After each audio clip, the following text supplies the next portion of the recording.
ജയ് മാതാ. ചരണം ശരണം രമാംബികേ, ചരണം ശരണം ത്രയംബകേ. പിന്നീട് അദ്ദേഹം അമ്മയുടെ സന്നിധിയിൽ ധ്യാനമഗ്നനായിരുന്നു. അദ്ദേഹം മറ്റ് ഭക്തരോട് പറഞ്ഞു, അമ്മയുടെ സമാധി മൗനത്തിൻ്റെ അതിഗംഭീര ഭാവമാണ്. ഈശ്വരനെക്കുറിച്ച് സംസാരിക്കുകയോ കേൾക്കുകയോ ചെയ്യുമ്പോൾ എത്ര പെട്ടെന്നാണ് അമ്മയുടെ ചിത്തം സമാധിയിൽ മുങ്ങുന്നത്. നിരവധി സാധു മഹാത്മാക്കളുടെയും ആശ്രമാധിപന്മാരുടെയും സന്നിധിയിൽ ഞാൻ ഇരുന്നിട്ടുണ്ട്. എന്നാൽ എവിടെയും സമാധിസ്ഥിതി കണ്ടിട്ടില്ല. മാത്രമല്ല, എൻ്റെ ചോദ്യങ്ങൾക്കെല്ലാം ഉത്തരം ഉള്ളിൽ നിന്ന് തന്നെ എനിക്ക് ലഭിച്ചു. അമ്മയുടെ മൗനത്തിൻ്റെ അത്ഭുത ശക്തി.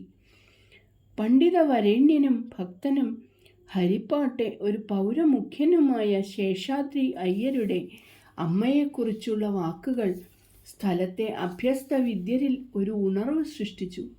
പലരും ഹരിപ്പാട് മജിസ്ട്രേറ്റിൻ്റെ വീട്ടിൽ അമ്മയുടെ ദർശനത്തിനായി എത്തിച്ചേർന്നു. മണ്ഡലിയുടെ സുഗമമായ നടത്തിപ്പിനും ഇത് വഴിതെളിച്ചു. 1948 ആദ്യമായി മദിരാശി സന്ദർശിച്ച കാലം. അന്നവിടെ ഭക്തമണ്ഡലി രൂപം കൊണ്ടിട്ടില്ല. അമ്മയും ഭഗവാനും അവിടെ സരോജിനി നാരായണ പൈ എന്ന ഭക്തയുടെ അതിഥിയായിട്ടാണ് താമസിച്ചിരുന്നത്. ഒരു ദിവസം ഒരു പൊതുദർശന പരിപാടി വെച്ചു. ഭജന സമയത്ത് അമ്മ ശ്രീകൃഷ്ണ ഭാവത്തിലും കാളീഭാവത്തിലും മാറി മാറി ഭക്തജനങ്ങൾക്ക് ദർശനം നൽകി. അമ്മയിലെ ഈ ദിവ്യഭാവങ്ങളാൽ ഭക്തജനങ്ങൾ ആവേശഭരിതരായി. ഭാവത്തിൽ തന്നെ അമ്മ തമിഴ് ഭാഷയിൽ പ്രഭാഷണം ആരംഭിച്ചു. തമിഴ് ഭാഷ അമ്മയ്ക്ക് ഒട്ടും വശമില്ലായിരുന്നു. അങ്ങനെയുള്ള അമ്മയിൽ നിന്നും ചെന്തമിഴിലുള്ള വാക്പ്രഭാവം ഭക്തജനങ്ങളെ അത്ഭുത പരതന്ത്രരാക്കി. 15 മിനിറ്റ് മാത്രം നീണ്ടുനിന്ന ആ പ്രവചനത്തിൽ അമ്മ ബുദ്ധദേവന്റെ സമാധി അവസ്ഥയെക്കുറിച്ചും ആ മഹാത്മാവിൻ്റെ മനസ്സ് ശൂന്യത്തിൽ ലയിച്ചതിനെപ്പറ്റിയും പരാമർശിച്ചു. മഹാശൂന്യത്തിൽ നിന്ന് പരബ്രഹ്മത്തിലേക്ക് സാധകനെ ഉയർത്തുന്നത് ഗുരുകൃപ ഒന്നുകൊണ്ട് മാത്രമാണെന്ന് അമ്മ ഉദ്ബോധിപ്പിച്ചു.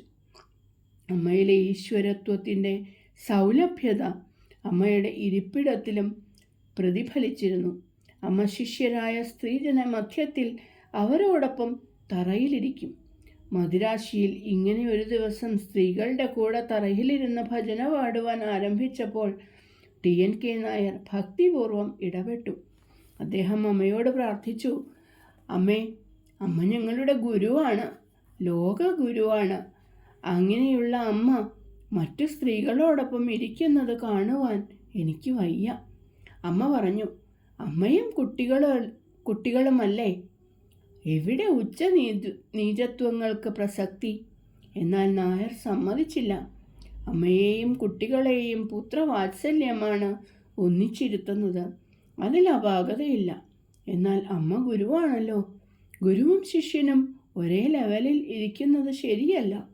ഒരേ ലെവലിൽ ഇരുന്നാൽ അമ്മയുടെ സ്ഥാനത്തിനോ മഹത്വത്തിനോ മങ്ങലേൽക്കുന്നില്ല. എന്നാൽ ശിഷ്യ സമൂഹത്തിൻ്റെ ഭാവത്തിന് മങ്ങലേൽക്കും, അത് തീർച്ച. നായർ പറഞ്ഞതിൽ കാര്യമുണ്ടെന്ന് അമ്മയ്ക്കും തോന്നി. കുട്ടിയുടെ ശാഠ്യത്തിന് അമ്മ വഴങ്ങി. പിന്നീടാണ് അമ്മ സോഫയിൽ ഇരിക്കുവാൻ തുടങ്ങിയത്. 1950 അമ്മ മദ്രാസ് സന്ദർശിച്ച കാലം. ഭജനരംഗങ്ങളിൽ അമ്മ അധികവും ശ്രീകൃഷ്ണ ഭാവത്തിൽ തന്നെയായിരുന്നു. അമ്മയുടെ ദർശനത്തിനായി വന്ന അപ്പറാവു അമ്മയെ തൻ്റെ വീട്ടിലേക്ക് ക്ഷണിച്ചു. അമ്മ ക്ഷണം സ്വീകരിച്ചു. അമ്മ എവിടെ പോകുമ്പോഴും ഭക്തന്മാരും കൂടെ ഉണ്ടാകും. അമ്മയ്ക്ക് മുമ്പ് തന്നെ ഭക്തവൃന്ദം അപ്പറാവുവിൻ്റെ വീട്ടിലെത്തിയിരുന്നു. അമ്മ കാറിൽ വന്നിറങ്ങി. അപ്പറാവുവും കുടുംബവും യഥോചിതം അമ്മയെയും ഭഗവാനെയും സ്വീകരിച്ചു. തൽക്ഷണം അമ്മ ദിവ്യഭാവത്തിലായി. വീടിൻ്റെ ഉള്ളിൽ പ്രവേശിക്കാതെ പിൻഭാഗത്തെ വിശാലമായ തോട്ടത്തിലേക്ക് അമ്മ പോയി. തോട്ടത്തിൽ മുരളീധരനായി നിൽക്കുന്ന ശ്രീകൃഷ്ണൻ്റെ ഒരു കരിങ്കൽ പ്രതിമ ഉണ്ടായിരുന്നു. അമ്മ അതിൻ്റെ മുന്നിൽ അതേ ഭാവതാതാത്മ്യതയോടെ നിന്നു. പൂന്തോട്ടത്തെയോ ശ്രീകൃഷ്ണ പ്രതിമയെയോ കുറിച്ച് ഒരു സൂചന പോലും അമ്മയ്ക്ക് ആരും നൽകിയിരുന്നില്ല. അമ്മയുടെ സർവജ്ഞത്വത്തെ മനസ്സിലാക്കിയ അപ്പറാവു അമ്മയ്ക്ക് ആരതി ഒഴിഞ്ഞു. ഭക്തജനങ്ങൾ ശ്രീകൃഷ്ണ ഭജനം ആലപിച്ചു. ആ ഗൃഹം വൈകുണ്ഠമായി മാറി.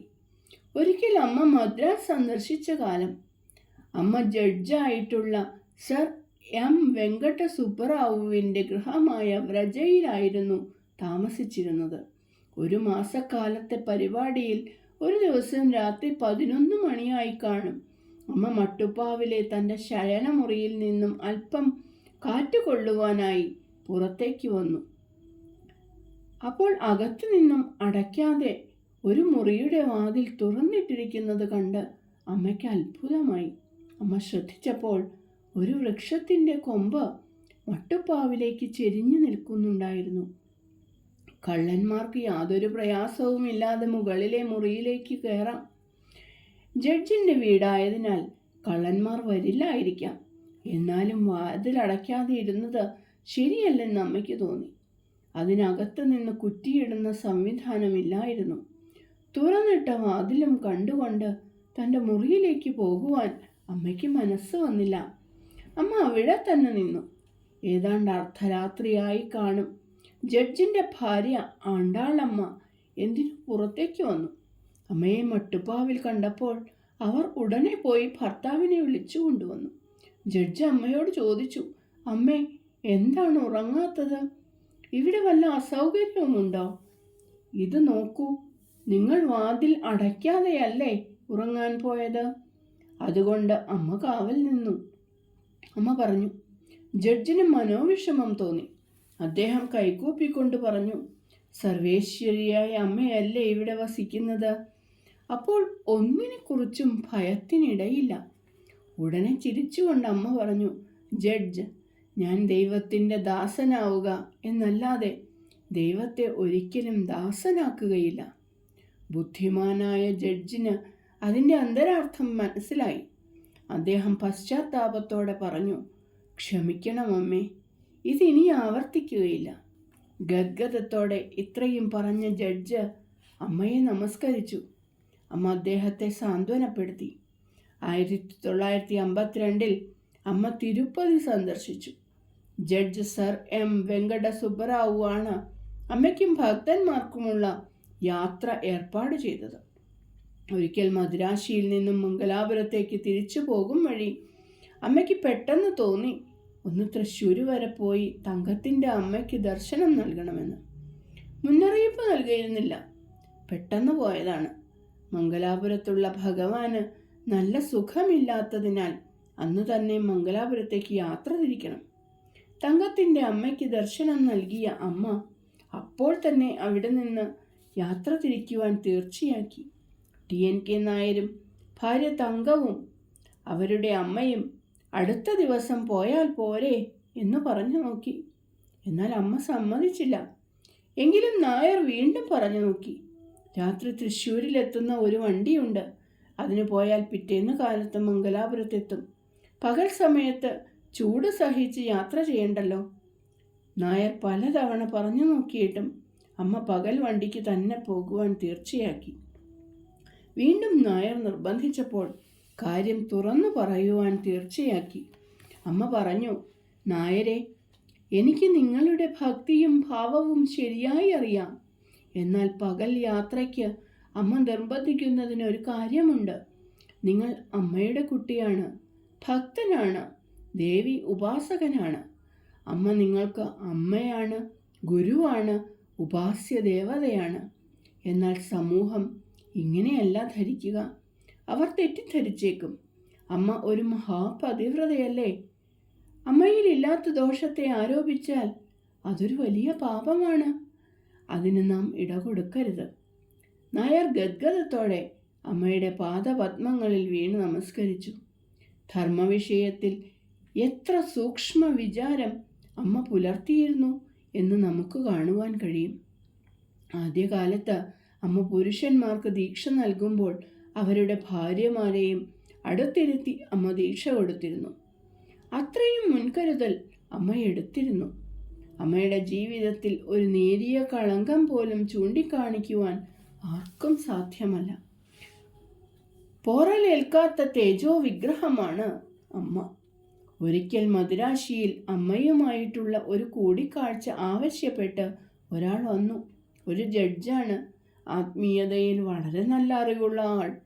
കൂടിക്കാഴ്ച സമയത്ത് അമ്മ ചോദിച്ചു, നിങ്ങൾക്ക് എന്തെങ്കിലും ചോദിക്കുവാനുണ്ടോ? അയാൾ സംസാരിക്കുവാൻ തുടങ്ങി. എല്ലാം ബ്രഹ്മമാണെന്ന് ഉപനിഷത്ത് വചനം ചൊല്ലിക്കൊണ്ട് അദ്ദേഹം സമർത്ഥിക്കുവാൻ തുടങ്ങി. കുറച്ചു കഴിഞ്ഞപ്പോഴാണ് അദ്ദേഹം അറിയുന്നത് അദ്ദേഹം പറഞ്ഞതൊന്നും അമ്മ കേട്ടിട്ടില്ല എന്ന്. ബ്രഹ്മം എന്ന് കേട്ടതും അമ്മയുടെ ചിത്തം ബ്രഹ്മത്തിൽ ലയിച്ചു. അരമണിക്കൂർ കഴിഞ്ഞ് അമ്മ സമാധിയിൽ നിന്ന് ഉണർന്നു. കൈകൂപ്പിക്കൊണ്ട് വിനയത്തോടെ അദ്ദേഹം പറഞ്ഞു, മാതാജി, ഞാൻ ബ്രഹ്മം എന്ന് ഉച്ചരിച്ചപ്പോൾ തന്നെ അമ്മ ബ്രഹ്മത്തിൽ ലയിച്ചു. ഞാനാകട്ടെ അനുഭവമില്ലാതെ വെറും വാചക കസർത്ത് നടത്തുന്നു. ഞാൻ അജ്ഞാനത്തിൻ്റെ ഇരുട്ടിൽ തന്നെ തപ്പിത്തടയുകയാണ്. മാതാജിയുടെ അനുഗ്രഹം മാത്രമാണ് എനിക്ക് അഭയം. അമ്മ പറഞ്ഞു, പാണ്ഡിത്യം നല്ലതാണ്, എന്നാൽ അതിനൊരു പരിമിതിയുണ്ടെന്ന് പണ്ഡിതൻ മനസ്സിലാക്കണം. പാണ്ഡിത്യത്തിൻ്റെ മാനവും മാന്യതയും ബുദ്ധിയുടെ മണ്ഡലത്തിൽ മാത്രമാണ്. ബുദ്ധിക്കപ്പുറമാണ് ആത്മാവ്. അതിനെ സാക്ഷാത്കരിക്കുകയാണ് വേണ്ടത്. ആചരണശുദ്ധിയാണ് അറിവിലേക്കുള്ള മാർഗം. ആധുനിക സാധകർക്ക് ആചരണശുദ്ധിയിൽ താല്പര്യമില്ല. അവർക്ക് താല്പര്യം തത്വശാസ്ത്രത്തോടാണ്. പ്രശസ്തിക്കുള്ള കുറുക്കുവഴിയായി അവർ കാണുന്നത് ശാസ്ത്രജ്ഞാനവും പ്രസംഗ പാഠവുമാണ്.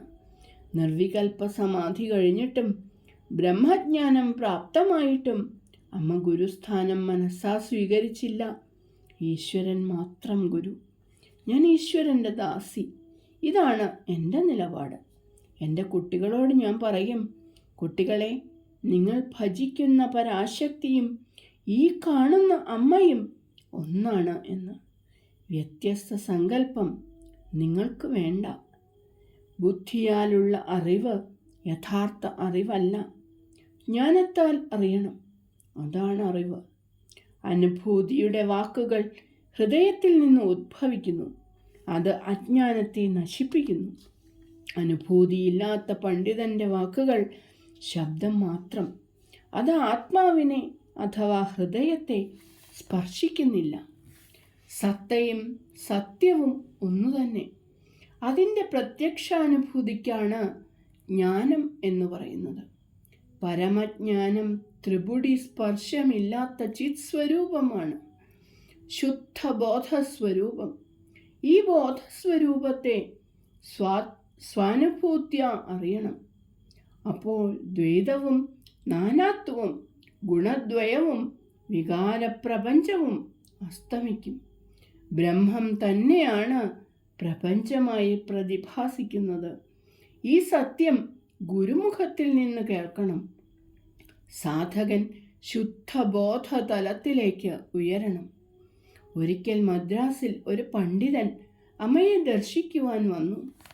അദ്ദേഹം കൈകൂപ്പി വിനയത്തോടെ പറയുകയാണ്, അമ്മേ, ഞാൻ വിചാരിച്ചു അമ്മയുടെ മാർഗം ഭക്തിയാണല്ലോ, തത്വശാസ്ത്രം അമ്മയ്ക്ക് ഇഷ്ടപ്പെടുകയില്ല എന്ന്. എന്നാൽ അമ്മയുടെ പ്രവചനം ശ്രദ്ധിച്ചപ്പോൾ മനസ്സിലായി, ശ്രീശങ്കരൻ്റെ അദ്വൈതം തന്നെ അമ്മയുടെ തത്വശാസ്ത്രം എന്ന്. എത്ര വ്യക്തമായിട്ടാണ് അമ്മ ശങ്കര വേദാന്തത്തെ വ്യാഖ്യാനിക്കുന്നത്. അമ്മ പറഞ്ഞു, അമ്മയുടെ തത്വശാസ്ത്രം അനുഭൂതിയാണ്. അമ്മ ശാസ്ത്രങ്ങൾ വായിച്ചിട്ടില്ല, എല്ലാം ഉള്ളിൽ നിന്നറിഞ്ഞത്. ചിലർ പറഞ്ഞു, ശങ്കരൻ്റെ അദ്വൈതവും ചൈതന്യൻ്റെ കൃഷ്ണപ്രേമവും പരസ്പരം യാതൊരു വൈരുദ്ധ്യവുമില്ലാതെ ഒന്നിച്ച് അമ്മയിൽ തിളങ്ങുന്നു. പാണ്ഡിത്യം ശ്ലാഘനീയം തന്നെ. എന്നാൽ ശബ്ദജ്ഞാനം മാത്രം പോരാ, അർത്ഥജ്ഞാനം പ്രാപ്തമാക്കണം. അത് അനുഭൂതിജന്യമാണ്. അത് പ്രാപ്തമാകുന്നതുവരെ സാധകനാണെന്നറിയണം. സാധകൻ്റെ ആചരണം ശുദ്ധമായിരിക്കണം.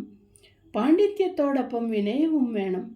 വിനയമുള്ള മനസ്സിലേക്ക് ഈശ്വരകൃപ ഒഴുകിയെത്തും. വിനയം സഹജമായി ഭവിച്ചവനാണ് ഭക്തൻ. അതിനാൽ ഭക്തി നേടിയെടുക്കുവാൻ വിനയം അഭ്യസിക്കണം. അഹങ്കാരത്തെ നിരോധിക്കുവാൻ വിനയത്തിന് സാധിക്കും. അഹങ്കാരത്തെ ചെറുത്താൽ മാത്രമേ മഹാവാക്യത്തിൻ്റെ ലക്ഷ്യാർത്ഥത്തിൽ പ്രജ്ഞ ഉറപ്പിക്കുവാൻ കഴിയൂ. ലക്ഷ്യാർത്ഥത്തിൽ പ്രജ്ഞ ഉറപ്പിച്ചാൽ മാത്രമേ ബ്രഹ്മതാദാത്മ്യത അഥവാ ബ്രഹ്മഭാവം അഭ്യസിക്കുവാൻ കഴിയൂ. ഒരിക്കൽ മദ്രാസിൽ വെച്ച് യോഗി ശ്രീ അരവിന്ദൻ്റെ ശിഷ്യനായ ദിലീപ് കുമാർ റോയ് അമ്മയോട് ചോദിച്ചു, അമ്മേ, നിർവികൽപ്പ സമാധിയിൽ അഹം പൂർണ്ണമായും തിരോഭവിക്കുന്നു എന്നാണല്ലോ അമ്മ പറഞ്ഞത്. അഹം ഉണ്ടെങ്കിലല്ലേ ആനന്ദം അനുഭവിക്കുവാൻ കഴിയൂ. അതുപോയാൽ ആരെ എന്തിനെ അനുഭവിക്കും? അതിനാൽ ആരെങ്കിലും ഈ സ്ഥിതി ആഗ്രഹിക്കുമോ? പെട്ടെന്ന് ആവേശത്തോടെ അമ്മ പറഞ്ഞു, നിങ്ങൾ എന്താണ് പറഞ്ഞത്? അഹം എന്നത് ഇല്ലാത്തവനാണ്, മായികനാണ്, ഒരു തോന്നൽ, ഒരു നിഴൽ മാത്രം. ബ്രഹ്മം സത്യമാണ്, ചിത്ഘന സ്വരൂപമാണ്, ആനന്ദമാണ്. ആ ആനന്ദത്തിൽ മുങ്ങിക്കൊളിക്കുവാൻ പോകുന്നവർ ഒരു നിഴലിനെ പിന്തുടരുകയാണോ വേണ്ടത്? ഇല്ലാത്തതായ ഒരു വൃത്തിയിൽ പിടിച്ചു തൂങ്ങുകയാണോ ചെയ്യേണ്ടത്? ആ സമുദ്ര ഗർജനം ഒരിക്കൽ കേട്ട് പുളകം കൊണ്ട ഏതൊരാത്മാവാണ് അതിൽ അലിഞ്ഞു ചേരുവാൻ ആഗ്രഹിക്കാത്തത്? അമ്മയുടെ ശിഷ്യനായ സ്വാമിജി ഗോപാലകൃഷ്ണൻ 1966 ഇന്ത്യയുടെ രാഷ്ട്രപതിയായിരുന്ന ഡോക്ടർ സർവേപ്പള്ളി രാധാകൃഷ്ണനെ സന്ദർശിക്കുവാനിടയായി. അമ്മ മൗനത്തിലാണ് എന്നറിഞ്ഞ അദ്ദേഹം അല്പനേരം മൗനത്തിലിരുന്ന ശേഷം പറഞ്ഞു, ധർമ്മത്തിൻ്റെ പ്രചരണം നടക്കുന്നത് പുസ്തകങ്ങളിലൂടെയോ പ്രസംഗങ്ങളിലൂടെയോ അല്ല, മഹാത്മാക്കളുടെ മൗനത്തിൽ കൂടെയാണ്.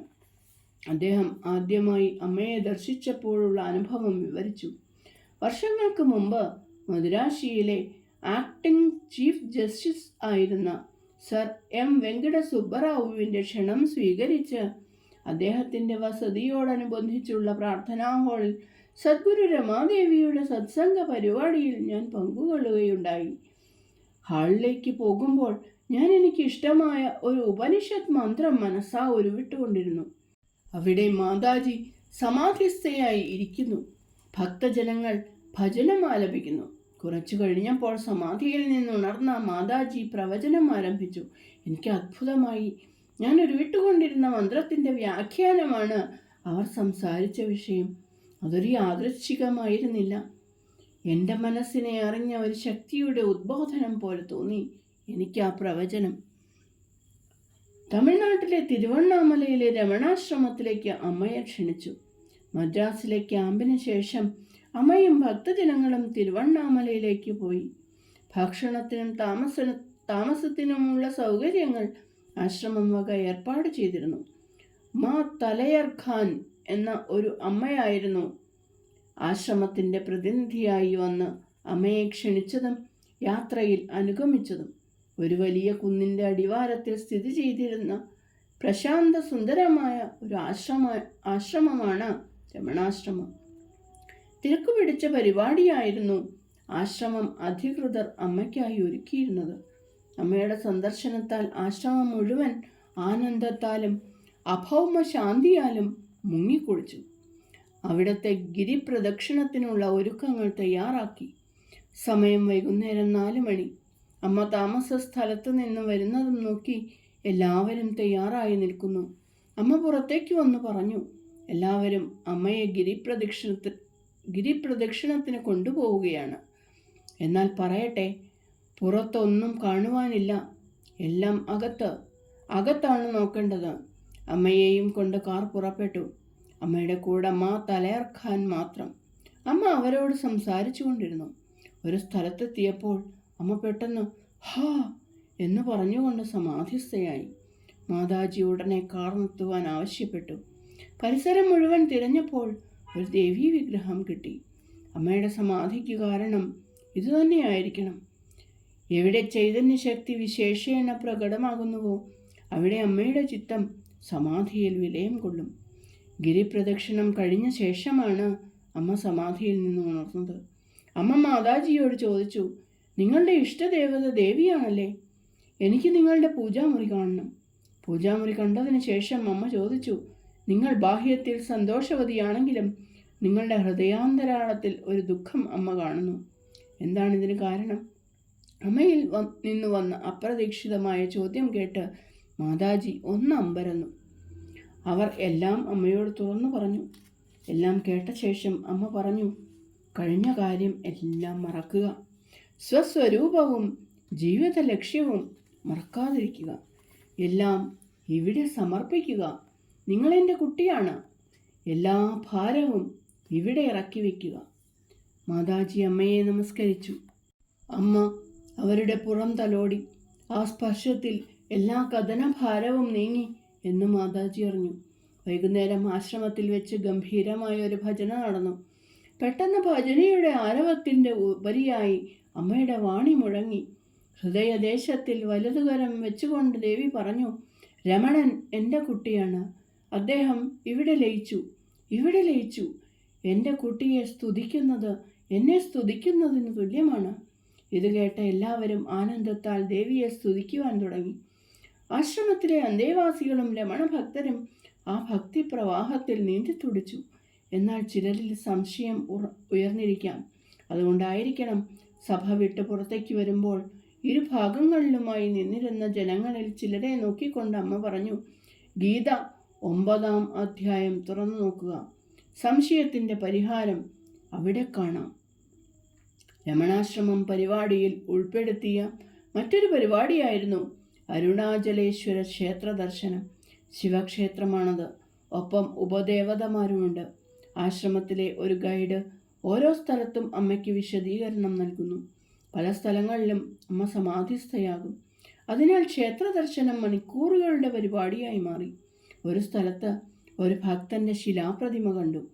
മുരുക ഭക്തനായ അദ്ദേഹം മുരുക ദർശനം ലഭിക്കാതെ വന്നപ്പോൾ ക്ഷേത്രത്തിൻ്റെ മുകളിൽ കയറി താഴേക്ക് ചാടി ശരീരം വിടുവാൻ തീർച്ചയാക്കി. എന്നാൽ താഴേക്ക് ചാടിയപ്പോഴേക്കും വന്നു വീണത് സാക്ഷാൽ സുബ്രഹ്മണ്യ സ്വാമിയുടെ കൈകളിൽ. അതുവരെ എല്ലാം വ്യക്തമായി കേട്ട അമ്മ ഭഗവാൻ ഭക്തനെ രക്ഷിച്ചു എന്ന് കേട്ടപ്പോഴേക്കും സമാധിസ്ഥയായി. ദിവ്യഭാവത്തിൽ വിരാജിച്ചുകൊണ്ട് തന്നെ അമ്മ ആ ക്ഷേത്ര സമുച്ചയത്തിൽ തന്നെയുള്ള ഒരു ക്ഷേത്രത്തിലേക്ക് ഓടിച്ചെന്നു. ഇടയ്ക്കുള്ള പ്രതിബന്ധങ്ങളെ മറികടന്ന് അനായാസേന ശ്രീകോവിലിൻ്റെ മുന്നിലെത്തിയ അമ്മയെ ഭക്തജനങ്ങൾ ആശ്ചര്യത്തോടെ നോക്കി നിന്നു. ദുർഗാദേവിയുടെ ശ്രീകോവിലായിരുന്നു അത്. ശക്തിയും ഗംഭീര്യവും ആ സന്നിധാനത്തിൻ്റെ വിശേഷണങ്ങളായി വിളങ്ങി. അവിടെ ഈശ്വരവാണി നിർഗളിച്ചു. കുട്ടികളെ, ജന്മാന്തര സുഹൃത്തത്താൽ മാത്രമാണ് നിങ്ങൾക്ക് ഈ ദർശനം ലഭിച്ചത്. ഇവിടെ ശരണമടയുന്നവർക്ക് സംസാരമില്ല. തുടർന്ന് അതേ ഭാവത്തിൽ തന്നെ അമ്മ മുഖ്യക്ഷേത്ര സന്നിധിയിലേക്ക് നടന്നു നീങ്ങി. 3-ാം ദിവസം അമ്മയും ഭക്തസംഘവും തിരിച്ച് മദ്രാസിലേക്ക് പോയി. ചരണം ശരണം രമാംബികേ, ചരണം ശരണം ത്രയംബകേ. ജയ് മാതാ.